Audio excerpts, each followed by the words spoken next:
Assalamualaikum warahmatullahi wabarakatuh. Alhamdulillahirabbil alamin wa bihi nasta'in ala umuri dunya waddin. Wassalatu wassalamu ala asrofil anbiya wal mursalin sayyidina maulana Muhammadin wa ala alihi wa sahbihi ajmain at-tahirin, amma ba'd. Kepada para muhibbin, para pecinta ilmu hikmah, kaum muslimin, muslimat dimanapun Anda sekalian berada. Baik, mari kita lanjutkan kajian kita masih di dalam kitab Syamsul Ma'arif Kubro halaman 38 ya. Qala al-ma'alif rahimakumullah wa nafa'na bi wa bi ulumi fid daraini amin amin ya rabbal alamin. Bismillahirrahmanirrahim. Wa idza kutibalan ing dalem nalikane den tulis apa si bismillahirrahmanirrahim oleh nulis sab'ina kelawan ping 70 apane marotan ambalani. Wawu diatan den telehake apa basmalah oleh den telehake mau ma'a mayit satane mayit fi kafanihi ing dalam kain kafane mayit. Nak ngono amina mongko bakal aman sapa si mayit, aman min hauli mungkarin sangking pekewe malaikat mungkar wa nakirin lan malaikat nakir. Wa kanatan ono apa basmalah lahu maring si mayit iku nuron dadi nur ila yaumil kiamati temeka maring dina kiamat. Ila yaumil kiamati temeka maring dina kiamat. Jadi ketika basmalah atau bismillahirrahmanirrahim itu Anda tulis sebanyak 70 kali ya. Jadi penulisannya semacam ini, bismillahirrahmanirrahim, tanpa harus menggunakan harokat kasroh, fathah, domah. Penulisannya kayak gini ya, bismillahirrahmanirrahim, ditulis sebanyak 70 kali. Penulisannya di kain kafan ya, di kain kafan, menulisnya menggunakan air ya, bukan menggunakan tinta atau pensil atau menggunakan pulpen. Itu dilarang oleh para fuqaha. Jadi saya tandaskan lagi bahwa penulisannya menggunakan air, boleh air zam-zam ya, boleh air di rumah kita ya. Jadi penulisannya menggunakan air. Nah, untuk alat tulisnya ini berupa kuas kecil. Jadi Anda kuas, kan ada kuas kecil untuk melukis. Nah, itu tata caranya Anda celupkan kuasnya kecil itu di air, kemudian airnya tuliskan di kain kafan. Jadi nanti kalau sudah kering itu tidak akan ketahuan tulisannya. Kenapa begitu? Karena ini akan menyembunyikan kontroversi pas waktu penguburan jenazah. Kalau di situ ada tulisan basmalah, bismillahirrahmanirrahim nyata di kain kafan, itu akan membuat warga sekitar curiga, apa-apaan ini ada bismillah. Sedangkan hukum dari penulisan bismillahirrahmanirrahim di kain kafan oleh para fuqaha itu adalah ulama yang berkecimpung di ilmu fikih, itu diharamkan. Kenapa diharamkan? Karena di situ takutnya si mayit ini orang yang banyak dosanya, jadi pas waktu pembusukan ya, pembusukan dirinya ini akan buat najis. Jadi najisnya akan keluar dan membasahi kain kafan tersebut. Jadi alasan para fuqaha ya itu mengharamkan kain kafan ditulisi menggunakan bismillah untuk menjaga kehormatan daripada bismillahirrahmanirrahim. Nah, kalau di situ ditulis nyata tintanya, dikhawatirkan nanti untuk kotoran si mayit berupa darah ya, berupa darah atau nanahnya si mayit karena proses pembusukan itu akan mengotori kain kafannya kain kafannya mayit yang ada tulisannya basmalah atau bismillahirrahmanirrahim. Jadi dikhawatirkan tulisan bismillah ini akan kena najis, makanya hukumnya haram. Ini bagi para fuqaha. Adapun para hukama itu adalah ilmu hikmah. Ini penulisannya boleh ya.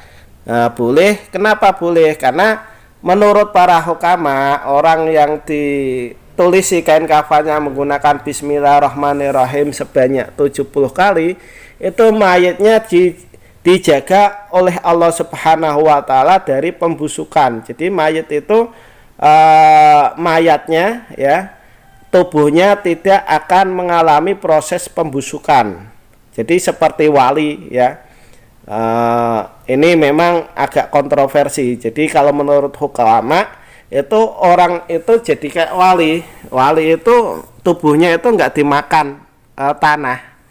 Jadi kalau hadisnya sahih bahwa yang tidak dimakan tanah itu adalah jasadnya para nabi ya. Adapun para wali itu khilaf, ada yang memang utuh jasadnya tidak dimakan oleh tanah atau pembusukan, dan itu bukan dijumpai satu atau dua kali, banyak sekali peristiwa pas waktu penggalian, pemindahan pemakaman, pas waktu kena jalan tol atau lain sebagainya, itu para wali atau orang yang penghafal Quran itu jasadnya tidak dimakan cacing tanah atau tidak mengalami proses pembusukan ya.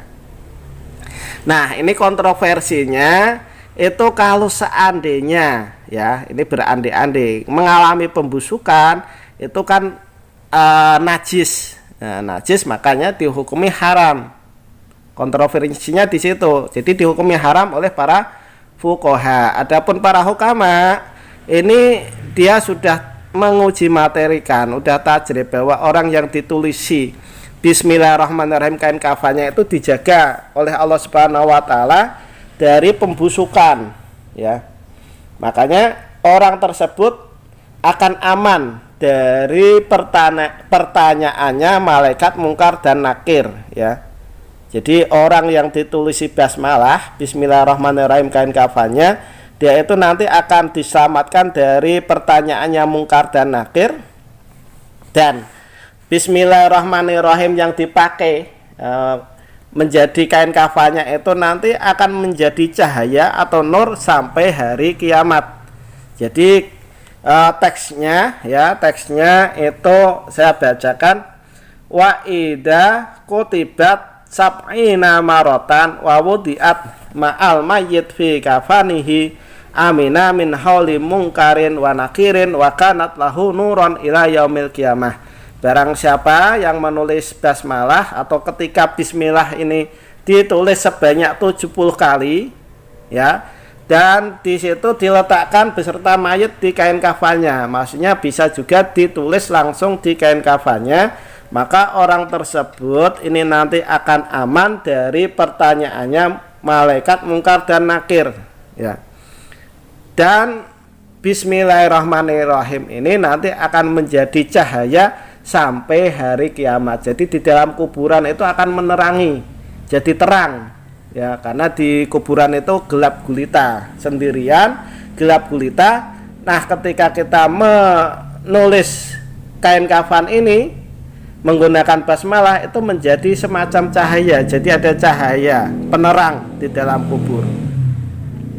Dan ini masih ikhtilaf, masih diperselisihkan para ulama. Kalau menurut ulama fuqaha, ulama yang berkecimpung di ilmu fikih, hukumnya haram.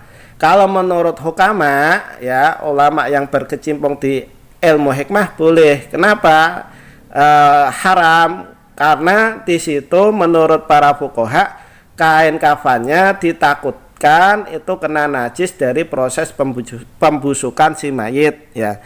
Kalau menurut hukama kenapa boleh? Karena nanti Allah yang menjaga tulisan tersebut. Jadi si mayit ini tidak akan disiksa di kuburannya, dia akan diselamatkan dari pertanyaan mungkar dan nakir, dan juga diselamatkan dari proses pembusukan. Jadi tubuhnya kayak wali, jadi nggak hancur dimakan tanah atau dimakan cacing ya, cacing tanah. Itu adalah pendapat dari para hukama. Untuk menghindari kontroversi ini, makanya penulisannya menggunakan air. Tujuannya ketika air ditulis Bismillahirrahmanirrahim ditulis di kafan, itu kalau kering tulisannya sudah tidak kelihatan lagi. Jadi kalau Anda nulis di kain kafan sebaiknya menggunakan air, terus menggunakan kuas kecil, bilangan penulisan basmalahnya sebanyak 70 kali.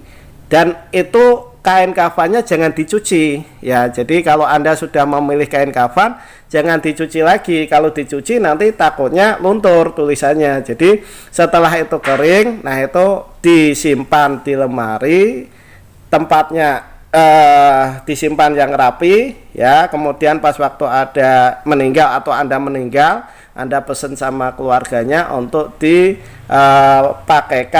kain kafan tersebut. Nah itu insya Allah orang yang memakai pakaian yang atau kain kafan yang ada Bismillahirrahmanirrahim nanti diselamatkan oleh Allah Subhanahu wa taala dari pertanyaan mungkar nakir dan aman dari pembusukan. Bahkan kain kafannya itu nanti menjadi cahaya sampai hari kiamat ya. Demikian yang bisa saya sampaikan, mudah-mudahan apa yang saya sampaikan ini bisa bermanfaat bagi Anda sekalian ya. Kurang lebihnya saya mohon maaf. Akhirul kalam. Assalamualaikum warahmatullahi wabarakatuh.